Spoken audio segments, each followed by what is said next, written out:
Bonjour à toutes et à tous, j'espère que vous allez bien. Aujourd'hui, on se retrouve sur un tutoriel Luminar Neo, la version 1.19, et j'ai décidé qu'on allait faire une petite post-production sur cette photo que vous voyez à l'écran. Bon, là, j'ai déjà fait un développement en RAW, un développement de mon fichier RAW.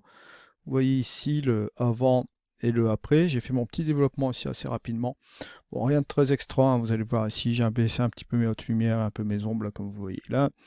J'ai simplement rajouté un petit peu de netteté, fait ma correction d'optique. Voilà, je suis resté sur quelque chose de basique. J'ai pris mon profil plat de la caméra. Bon là, il s'agit d'un fichier qui a été converti en DNG avec Adobe DNG Converter, je vous rappelle, qui est complètement gratuit. J'ai converti comme ceci, et voilà, on en arrive sur ce résultat-là.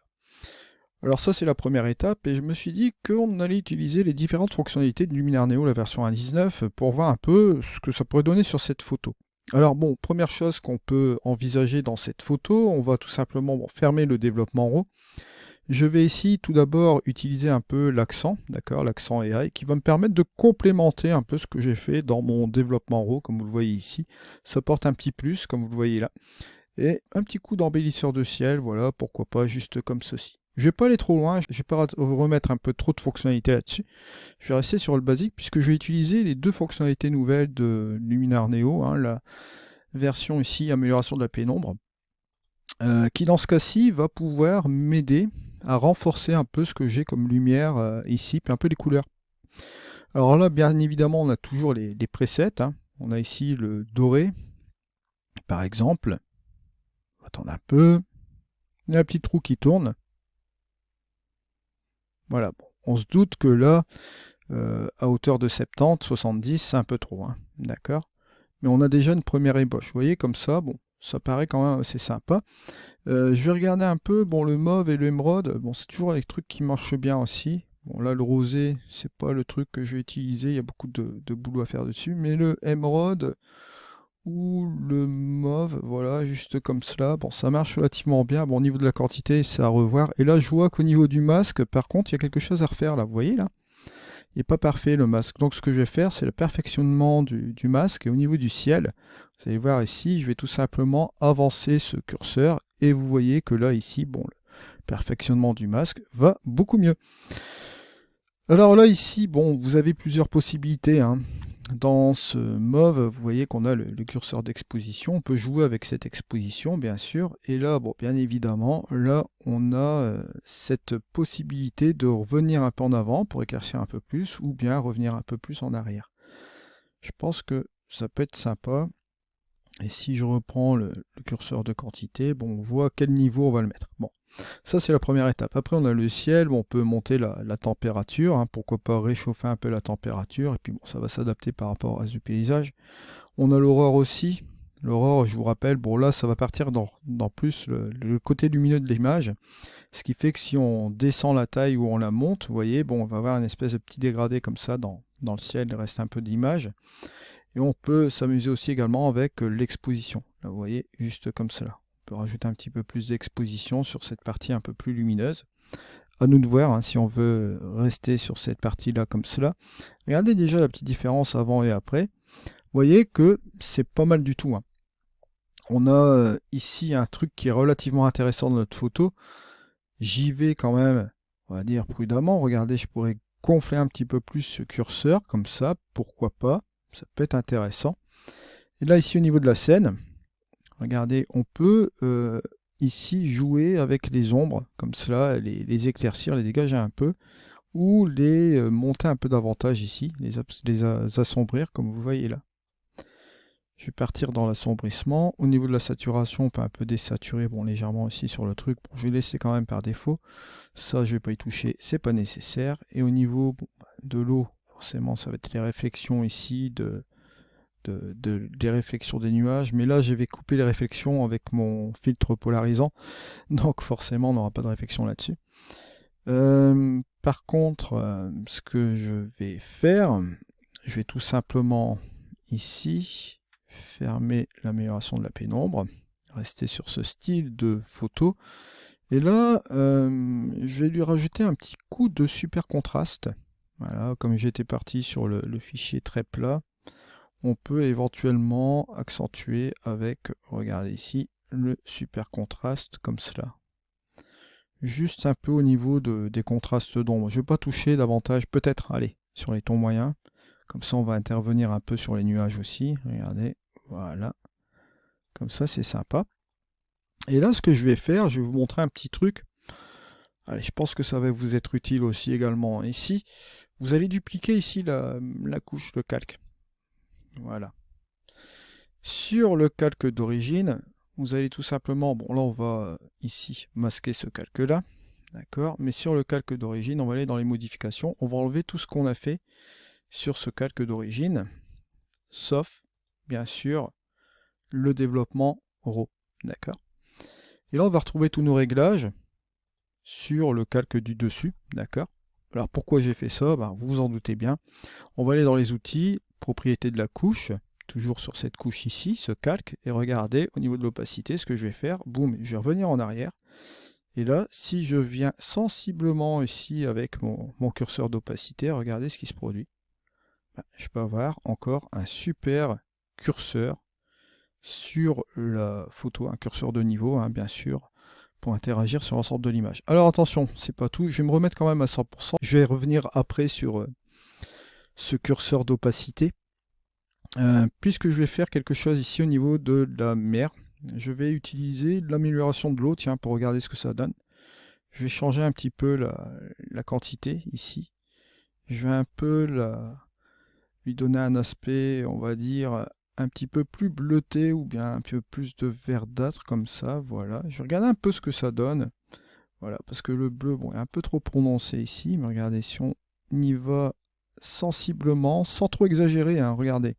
Hop, avant, après. On peut faire des petits réglages subtils. Au niveau de la luminosité, regardez, hop, je peux assombrir, éclaircir. Bon, éclaircir, ce serait bien dans cet état-là. Et on peut même jouer encore avec le contraste dans cette partie-là. Et là, si vous regardez le masque, parce que vous voyez, il y a le masque qui est mis ici, il s'est quand même bien fait correctement, hein, autour des objets, etc. Bon, il y a quelques petits ratés ici, bon, pas grand-chose. On peut affiner la zone, bien sûr, on peut effacer, regardez cette partie-là hein, qui a été prise. Voilà, on va supprimer. On va dire plus ou moins comme ça. Puis ici, il y a un petit truc ici au niveau de, comment dirais-je, de la digue. Donc on va l'effacer un peu comme ça. Voilà. Voilà. Je vais remettre quand même la partie qui était quand même ici. Voilà.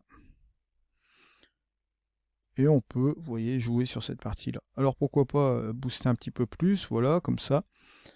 Et on vient ici sur notre curseur d'opacité. Et là, on peut jouer avec tous les réglages qu'on a sur cette couche. Vous voyez, juste comme cela. Ça peut donner une idée, hein, regardez. Là, par contre, pour le coup, je vais le mettre à 74, voilà, un truc comme ça. Et bien sûr, hop, avant, après. Et là, c'est avec le développement en haut. Et ici, regardez, boum, juste comme cela. C'est pas mal quand même, hein.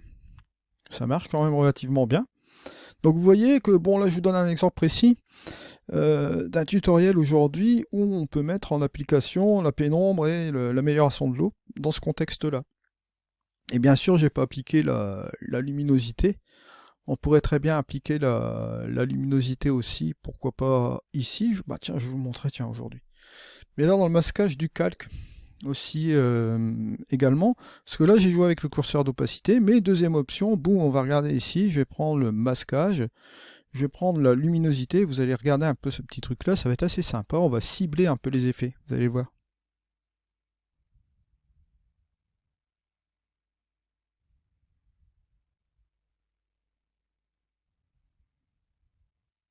Voilà. Alors, au niveau de la sélection de la luminance, hein, je vous rappelle, on peut tout simplement se diriger vers la lumière, boum, ou se diriger vers les ombres. Et bien sûr, on a ici le petit truc là, sur le côté, la petite flèche en bas qui va nous permettre de passer sur la transition.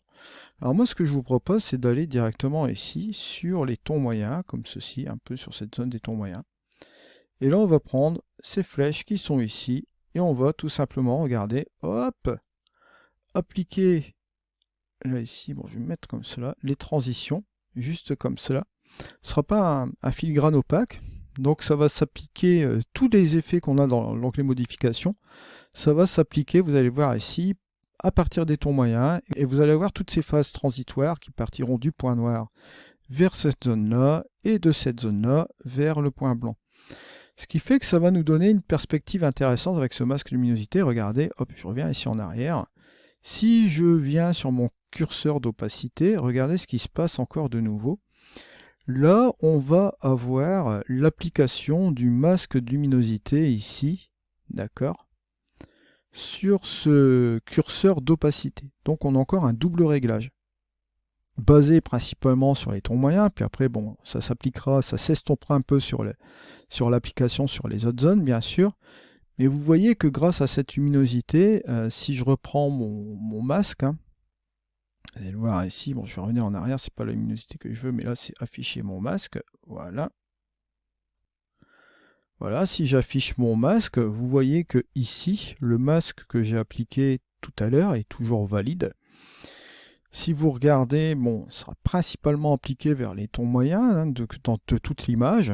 Bon, on voit ici, hein, c'est du gris neutre aussi plus ou moins, bon voilà, dans cette zone au milieu, d'accord. Vous avez une application légère entre cette période-là de l'histogramme et vers les tons moyens, et cette période ici à partir des tons moyens vers les tons clairs. Vous voyez, on le voit clairement ici, hein, il y aura des zones qui seront...